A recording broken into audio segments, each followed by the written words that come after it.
개장 전 75분 오늘장을 움직일 이슈들 짚어보겠습니다. 먼저 지난주 금요일 시장 특징 헤드라인으로 빠르게 요약해 볼 텐데요. AI 거품론에 흔들렸던 SK하이닉스 반등, 원달러 환율 1,400원 터치 후 급락입니다. 잭슨홀이라는 변수에도 불구하고 양시장 상승, 코스피는 이틀 연속 반등세를 이어갔죠. 상승에 기여한 건 일단 조방원의 반등세입니다. 지수 상승 기여도 상위 종목에 조방원 이름들이 여럿 보이고요. SK하이닉스가 5거래일 연속 약세를 딛고 이날은 2.4% 상승했습니다. 보시듯이 이날은 코스피 상승 기여도 2위에 이름을 올리기도 했고요. 코스피를 약 4.8포인트가량 끌어올렸는데요. 조방원 회복에 대한 이야기는 이미 여러 번 모닝브리핑 마켓 무버를 통해서 정리를 해봤으니 오늘은 SK하이닉스를 좀 체크를 해볼까 합니다. 지난주 목요일까지 5거래일 연속 약세, 바로 오픈AI의 샘 올트먼 CEO의 발언 이후 불거진 AI 거품론 때문이죠. 특히 외국인이 SK하이닉스를 매도, 지난주에 한 주간 외국인은 약 8천억 원 넘게 SK하이닉스를 덜어내면서 일주일 동안 무려 7% 빠졌습니다.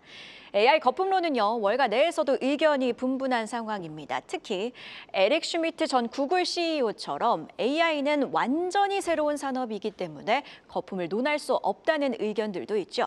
결국 이번 주 엔비디아가 실적을 발표하게 되는데, 그리고 그 실적 발표 내에서 젠슨 황 CEO가 AI 거품론에 대해서는 어떤 입장을 내놓는지가 AI 거품론 논쟁, 그리고 SK하이닉스의 향후 주가 방향성이 되겠죠.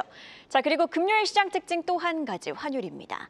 잭슨홀 미팅을 앞두고 경계감에 이날 새벽 야간 거래에서 원달러 환율은 1,400원을 터치했죠. 새벽 분위기와는 달리 다행히도 장중에는 약세를 보이며 주간 거래 마감은 1,393원대에서 마쳤습니다. 잠깐 환율과 외국인 수급의 관계성을 좀 체크를 해보면요. 일반적으로는 역의 상관관계, 그러니까 반대 흐름을 가지고 있습니다.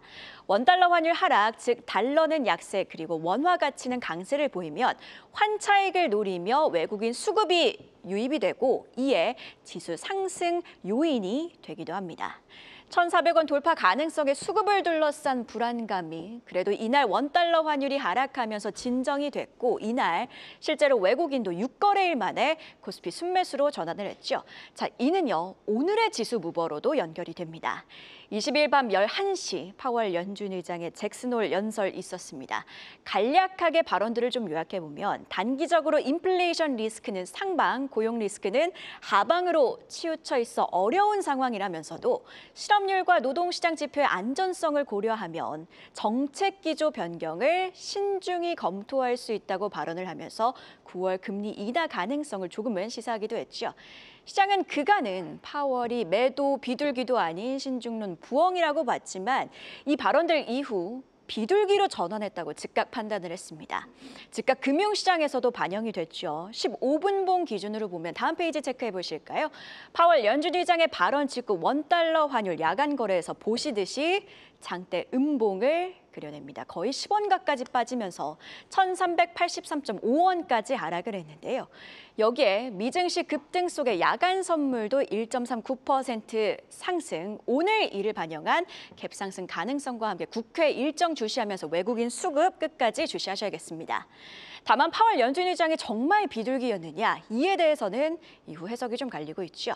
특히 뱅크 오브 아메리카는요, 9월 금리 인하 가능성은 인정은 하면서도 추가적인 노동시장 악화 없는 선제적 인하는 오히려 정책 실수를 유발할 것이라며 기존의 연내 금리 동결 전망을 유지, CME 패드워치상 9월 금리 인하 확률도 파월 연설 직후 91%까지 치솟은 후 다시 75%대로 내려왔습니다.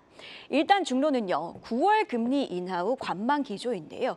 중기 변수로 아직 연준의 정책 불확실성이 남아있음을 염두에 두셔야겠습니다. 섹터 단에서는요, 오늘도 한미 정상회담이 주요 키워드가 될 가능성, 여기에 눈에 띄었던 로봇주 뉴스들도 있습니다. 일단 HD 현대자회사인 HC현대로보틱스가 프리-IPO, 즉 상장 전 자금 유치로 2천억 원을 조달한다는 소식 있었습니다. 산업은행도 이 과정에 참여를 한다고 하죠. 그리고 엔비디아 로보틱스 X 계정에 젠슨 황 엔비디아 CEO가 로봇에게 선물 선물을 주는 영상이 올라왔는데요. 선물 카드에는요, 뭐라고 적혀 있냐면 Enjoy your new brain, 새로운 두뇌를 잘 쓰라고 적혀 있습니다. 현지 시각으로 25일 로봇 신경망 신제품을 예고하는 내용인데요. 자, 금요일 강했던 로봇주들, 이런 뉴스 속에서 강세를 추가로 이어가는지 역시 개장 후에 함께 확인을 해보시죠. 다시 큰 틀로 돌아와서요. 이번 주는 굵직한 일정들이 정말 많습니다. 앞서 언급한 엔비디아 실적의 8월 금통위, 그리고 오늘은 국회에서 더 센 상법 개정안 처리가 예고되어 있고 밤에서 새벽 사이에는 한미 정상회담도 예정되어 있습니다. 굵직한 이벤트들이 이번 주 변동성으로 이어지는지 함께 계속해서 주시해 보시죠. 그럼 금요일 애프터마켓 특징주는 안혜수 캐스터와 함께 확인해 볼까요? 네, 주말 잘 보내셨나요? 이번 주 시작하기 전 애프터마켓 마감 현황 체크해 보시죠. 합성 피혁 업체 백산이 6.758%로 지난주 금요일 애프터마켓에서 가장 큰 폭의 오름세를 보여줬습니다. 오늘부터 11월 21일까지 총 66억 원 규모의 자사주를 매입해 소각할 것이라고 공시함이 올랐고요. 한전산업은 거래량이 가장 많았습니다. 제2의 마스가 기대감이 저녁까지 이어지면서 1.9% 상승했고요. 또 LS 에코에너지도 특징적입니다. LS 일가가 지주사 지분 매집을 위해서 92억 원 규모의 LS 에코에너지 지분을 처분했는데도 이 베트남과의 해적 케이블 협력 기대감과 성장성에 주목한 투자자들은 매수세를 더하며 1.43% 올랐습니다. 코스닥 시장에선 한미 정상회담을 앞두고 남북 경협주로 떠오르는 아난티가 거래량도 가장 많았고 상승률도 가장 높았습니다. 잠시 뒤에 특징주로 다뤄보도록 하고요. 또 8월 말 임상 2상 탑라인 데이터를 발표할 예정인 셀비온도 기대감이 고조되면서 상승불을 켜냈고 또 코스닥 시장의 새내기 주죠 SNCS도 많이 올랐습니다. 재룡산업도 미국의 중국산 해적 케이블 차단 방침에 반사수의 기대감으로 1.62% 올랐습니다. 네, SNCS도 오른 모습 특징적인데요. 이번엔 특징주 살펴보도록 하겠습니다. 나이키와 아디다스 등 글로벌 스포츠 브랜드를 고객사로 둔 백사는 지난달에도 36억 원의 자사주를 소각한 데 이어서 하반기엔 총 50만 주 규모의 자사주를 취득하고 소각할 계획이라고 밝혔습니다. 총 65억 7,500만 원 규모의 자사주를 매입 소각 내용을 메인마켓 마감 직후에 공시했는데요. 8월 25일인 오늘부터 11월 21일까지 장내 매수 방식으로 매입합니다. 이 기대감 속에 백사는 6.58% 상승률 보여줬습니다. 최근 아난티를 비롯한 관련 종목들이 강세를 보이고 있는데요. 증권가에서는 남북 경협주 테마에 다시 주목해야 한다는 의견도 나왔습니다. 이재명 대통령이 일본 요미우리 신문과의 인터뷰에서 정동영 통일부 장관이 2016년 이후 폐쇄된 개성공단 재가동 의지를 드러냈다고 설명했는데요. 최근 이런 새 정부의 분위기로 금강산에 리조트를 지은 이력이 있는 아난티의 주가는 지난해 전환사채 발행 당시 약 6천 원대에서 최근 10,000원을 넘어서면서 투자자들이 활발하게 주식을 전환하고 있는 움직임 보였습니다. 대북 정책 기대감과 맞물려서 남북 경협주 움직임이 본격화되는 모습인데요. 하지만 남북 경협주는 정치적 이벤트에 따라서 단기 변동성이 큰 만큼 신중한 접근이 필요하겠죠. 이어지는 분석에서 전략 들어보시죠. 지금까지 애프터마켓 이야기 전해드렸습니다. 금요일 애프터마켓 특징주 안혜수 캐스터와 함께 확인해봤고요. 증시 모닝 브리핑 계속해서 오늘은 이영훈 IM증권 서울금융센터 이사와 함께 이야기 이어가도록 하겠습니다. 이사님, 백산 체크를 해보도록 할 텐데 자사주 소각 공시가 전해지면서 좀 급등을 했네요. 네, 이 백산이라는 회사는 원래 이제 OEM 전문 회사고요.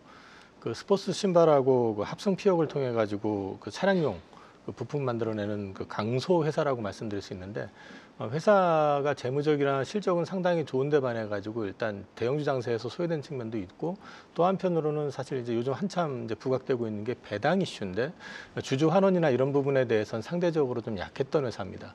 그러다 보니까 이제 금요일 날 저는 오후죠.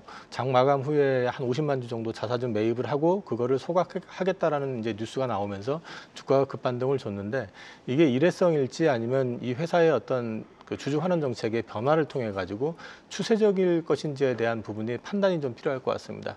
일단은 지금 당장에는 그거 자체는 분명 호재이기 때문에 거기에 반응한 거로 봐야 되겠지만, 연속성을 가져가려고 그러면 주주 환원에 대해서 회사가 조금 더 구체적인 안을 내놔야 되지 않을까 싶습니다. 네, 백상 같은 경우에는 상승의 연속성을 가져가기 위해서는 결국에는 주주환원과 관련된 구체적인 방안들이 추가적으로 나오는지 지켜봐야 된다. 이런 의견 주셨습니다. 자, 남북 경협주 관련해서 아난티도 특징주로 함께 확인을 해보도록 하겠습니다. 한미 정상회담을 앞두고 한미 정상회담의 주요 키워드가 남북 대화가 될 거란 전망들이 나오고 있습니다. 이런 소식 속에서 남북 경협주들이 활발하게 움직이고 있는데 남북 경협주 같은 경우에는 투자 전략을 어떻게 세워야 될까요? 어려운 것 같습니다. 일단은 남북경협이라고 하는 게 우리가 이제 펀더멘탈을 가지고 설명할 수 있는 섹터는 아니고요. 그다음에 지금 일단 트럼프 대통령이 원하고 있는 부분들에 있어서는 세계 평화를 자신이 유도해서 그걸 통해서 궁극적으로 노벨상을 받고 싶어 하는 게 이제 궁극적인 목적이기 때문에 이 부분에 대해서 사실 트럼프가 가장 간지러워하는 부분일 수도 있어요. 그래서 이제 이재명 대통령이 분명히 남북 대화가 됐든 아니면 북미 직접 간의 대화를 요구할 가능성이 있다고 하는 측면에서 봤을 때 한미 정상회담을 통해 가지고 뭔가 그 부분에 대해서 실마리가 풀리지 않겠느냐라는 기대감을 표출한 거라 볼 수 있고요. 특히 지금 최근에 원산 갈마지구를 지금 휴양지로 개발을 했는데 그 지역은 사실 트럼프 일기 때 트럼프가 굉장히 눈독을 들였던 자리입니다. 그래서 그런 부분들까지 맞물려 가지고 만약에 그게 구체화된다고 하면 이 동사 아난티 같은 경우는 사실 금강산에 이제 콘도를 가지고 있다가 호텔을 갖고 있다가 사실상 북한에 몰수됐던 경험이 있잖아요. 그래서 이제 이런 부분들이 조금 화해 무드가 풀리면서 조성이 되면서 다시 한번 그 남북 경협 그러면서 이제 그쪽 대북 비즈니스에 대해서 기대감이 조금 실려서 움직인 거라고 볼 수 있는데 이거는 조금 추세를 더 봐야 될 것 같아요. 네. 추세를 더 봐야 된다는 건 아무래도 뭐 뉴스를 주시해야 된다 이런 맥락이실까요? 뉴스도 있고요. 그다음에 지금 북한이 자꾸 이제 남한을 패싱하려고 하는 의도가 좀 보이잖아요. 그럼 어떤 식이든 협력이 좀 이루어지려고 그러면 결국 남한의 자본도 일정 부분 참여가 돼야 될 건데 그런 부분들에 있어 가지고 좀 더 구체화되는 모습이 보여져야지 가능할 것 같고요. 그리고 우리가 한번 경험을 했잖아요. 또 이게 정세가 바뀌면 또 언제든지 또 돌변이 될 가능성이 있다는 건 항상 염두에 두시고 그런 리스크에 대한 거는 염두에 두실 필요가 있다는 걸 말씀드리고 싶습니다. 변동성이 클 수밖에 없다는 점 계속해서 기억해야겠습니다. 이번에는요, 전 일장 핫했던 섹터에서 이슈 찾아보는 시간이죠. 이슈픽 심수영 캐스터가 준비했습니다. 이슈픽 오늘은 우크라이나 전쟁 이야기로 문을 열겠습니다. 우크라이나와 러시아 간의 휴전 협상을 두고 새로운 움직임이 감지되고 있습니다. 지난주 금요일 도널드 트럼프 미국 대통령은 공격 없이 이기는 전쟁은 없다며 우크라이나가 반격하지 않으면 승리할 수 없다는 입장을 내놨는데요. 이에 한동안 휴전 기대감에 지지부진했던 방산 섹터가 2.23%대 강세 보였고요. 새내기주인 삼양컴텍이 14%대, 센서뷰, 솔디펜스, 세트레가이 등도 강세 보였습니다. 지난 알래스카 회담에서 러시아가 내놓은 종전 조건에 대해 EU와 우크라이나가 강하게 반대하면서 단기 협상 타결은 사실상 어려운 분위기인데요. 그런데 여기서 진짜 중요한 포인트는 따로 있습니다. 전쟁이 끝나든 말든 글로벌 방위비 지출은 앞으로도 계속 늘어날 거란 점입니다. 즉, 방산 수요는 협상과 무관하게 구조적으로 확대될 수 있다는 건데요. 이에 LS증권이 지금 같은 흐름 속에서 국내 방산업체들이 어떻게 글로벌 블록화 그리고 경쟁 심화에 대응해 나가느냐가 투자의 핵심 관전 포인트가 될 수 있다고 강조한 점 참고해 보시면 좋을 것 같습니다. 다음 소식입니다. 글로벌 AI 경쟁에서 전기가 가장 중요한 자원으로 떠오르고 있습니다.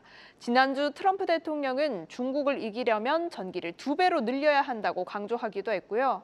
우리 정부에서도 전력망 범부처 협의체를 출범시키고 이른바 에너지 고속도로 구축에 속도를 내겠다는 계획을 밝혔는데요. 산업 성장에 대한 기대감이 부각되며 섹터 내에서 LS, 일진전기, LS 에코에너지, 가온전성 등이 지난주 금요일 강세 보였습니다. 에너지 고속도로와 관련해 주목해볼 만한 건 바로 HVDC, 고압 직류 송전 기술인데요. 기존 방식보다 장거리 전송 손실이 적고 전력 품질이 일정해 재생에너지처럼 불안정한 전력을 수도권까지 안정적으로 끌어올 수 있도록 하는 기술이죠. 그렇다면 HVDC를 구성하는 핵심 밸류체인에는 어떤 기업들이 있을까요? 설계는 한전 KPS, 장비는 효성중공업, LS일렉트릭, HD 현대일렉트릭, 부품은 세명전기 그리고 케이블은 대한전선과 LS 에코에너지가 거론되는데요. 이 중 3명 정기의 경우 상대적으로 덜 알려졌지만 한화투자증권에서는 금구류 등 전송 부품에서 독점적 위치를 확보하고 있다고 언급하기도 했습니다. 수출 모멘텀과는 또 다른 논리로 내수 시장의 수혜를 받을 기업들 선별해 보시면 좋을 것 같은데요. 더 자세한 전망은 이어지는 분석에서 확인해 보시죠. 지금까지 심수연이었습니다. 이슈빅 분석도 함께 확인을 해보도록 하겠습니다. 트럼프 미국 대통령이 우크라이나의 러시아 공격 지원을 시사했습니다. 러시아가 협상에 적극적으로 임하지 않으면 우크라이나의 반격을 지원해주겠다 이런 맥락으로 좀 풀이가 가능하는데요. 미국, 우크라이나, 러시아 이 셋 정상회담 간의 성사 가능성도 지금 주말 사이에 나온 글로벌 이슈들을 보면 다소 불확실한 것 같습니다. 일단 재건주에 미치는 영향부터 좀 진단을 해볼까요?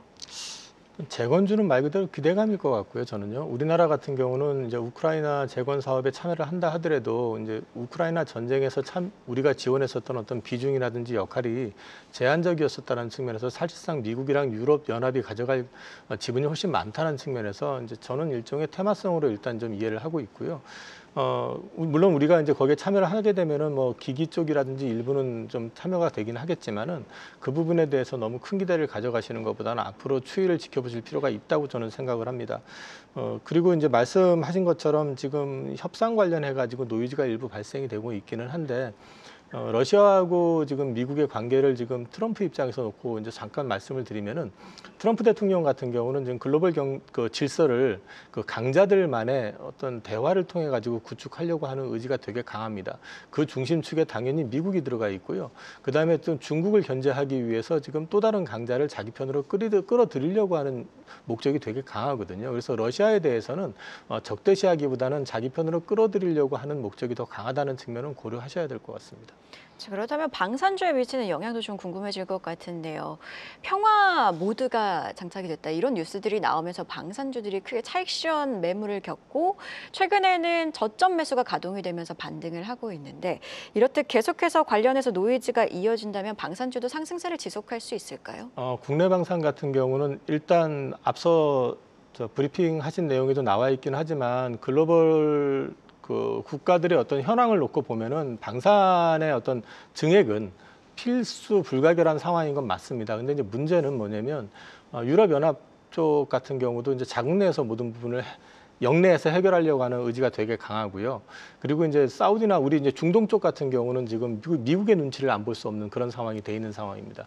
그러다 보니까 국내 방산 같은 경우는 사실 우크라이나 전쟁을 통해서 한 단계 레벨업이 된 건 맞는데 여기서 추가적인 업사이드가 나오려고 그러면 또 다른 모멘텀이 필요하다는 거죠. 또 다른 모멘텀이라는 거는 폴란드 2차 계약에 준할 정도의 큰 계약이 구체화되는 모습이 보여야 되는데 그게 당장에 보여지기는 좀 쉽지 않을 것 같다는 게 개인적인 생각이고 유럽연합 영내에서도 자체 소화한다는 얘기는 결국 우리나라 방산이 유럽연합에서 팔기 위해서는 영내 합작 법인을 만드는 수밖에 없거든요. 그렇게 될 경우에는 우리가 가져오는 수익 역시 반으로 나눠질 가능성이 있다는 것까지 고려해 본다 그러면 단기적으로는 바닥은 확인됐을지 모르겠지만 이게 상단을 돌파하는 것보다는 저는 박스권 등락에서 당분간 좀 움직이지 않을까 싶습니다. 네, 박스권일 가능성, 박스권 돌파를 위해서는 추가적인 수주 소식이 들려와야 된다. 이렇게까지 정리를 해주셨습니다. 자, 그리고 다음 이슈픽도 체크를 해보도록 할 텐데요. 정부가 에너지 고속도로 구축을 가속하기 위해 범부처 차원의 협력 체계를 가동했습니다. 주요 내용 짚어주시면서 친환경 에너지주 전략도 세워주시죠. 일단 산업부가 22일 날 서울청사에서 부처 간 협력 과제를 집중 논의했고요. 이게 9월 말에 이제 국무총리 주재 1차 전력망위원회 심의 의결을 통해서 세부안을 확정한다고 나와 있습니다.